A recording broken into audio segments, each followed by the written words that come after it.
ప్రపంచవ్యాప్తంగా ఏటా కోటి మంది క్యాన్సర్తో మరణిస్తున్నారు. మన దేశంలో ప్రతి సంవత్సరం సుమారు 11 లక్షల మందికి క్యాన్సర్ సోకినట్లుగా నిర్ధారణ అవుతుంది.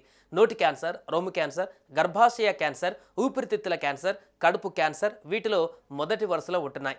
మన దేశంలో క్యాన్సర్ బాధితుల్లో ప్రతి ముగ్గురిలో ఇద్దరికి వ్యాధి ముదిరిన తర్వాతే ఇది నిర్ధారణ అవుతుంది. దీంతో బతికే అవకాశాలు తగ్గిపోతున్నాయి. దేశంలో అత్యధిక మరణాలకు కారణమవుతున్న వ్యాధులలో మొదటి స్థానం గుండె జబ్బులది కాగా ఆ తర్వాత స్థానం క్యాన్సర్ది. ఈ నేపథ్యంలో క్యాన్సర్ను నయం చేసే ఇంజెక్షన్ను కనిపెట్టారు శాస్త్రవేత్తలు.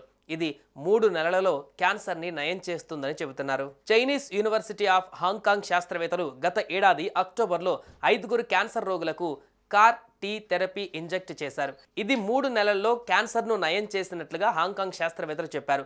గత నవంబర్లో 5 క్యాన్సర్ బాధితులకు కార్ టీ ఇంజెక్షన్ చేసినట్లు, ఈ చికిత్స పొందిన ఆ పేషెంట్స్ అందరూ క్రమంగా రికవర్ అవుతున్నట్టుగా హాంకాంగ్ శాస్త్రవేత్తలు చెబుతున్నారు.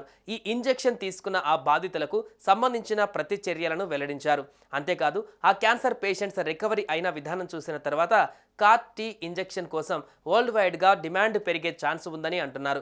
సౌత్ చైనా మార్నింగ్ పోస్ట్ ప్రకారం ఈ ఇంజెక్షన్ అక్టోబర్ 2024లో చైనీస్ యూనివర్సిటీ ఆఫ్ హాంకాంగ్లో 5 క్యాన్సర్ పేషెంట్స్కు ఇవ్వబడింది. ఈ ఇంజెక్షన్ ఇచ్చిన రోగులలో ఒకరికి 73 సంవత్సరాలు, మరొకరికి 71 సంవత్సరాలు, మూడవ వ్యక్తికి 67 సంవత్సరాలు, నాలుగవ వ్యక్తికి 15 సంవత్సరాలు, ఐదవ వ్యక్తికి 5 సంవత్సరాలు. ప్రస్తుతం ఈ పేషెంట్స్ క్యాన్సర్ నుంచి చాలా వరకు రిలీఫ్ పొందారని శాస్త్రవేత్తలు చెబుతున్నారు. ఈ పేషెంట్స్ ఇదివరకటి కంటే హెల్తీగా ఉన్నారని చెబుతున్నారు. ప్రస్తుతం ఇది ప్రయోగ దశలో ఉంది. ఈ కార్ టీ ఇంజెక్షన్ గురించి పూర్తి వివరాలు ఇంకా తెలియాల్సి ఉంది.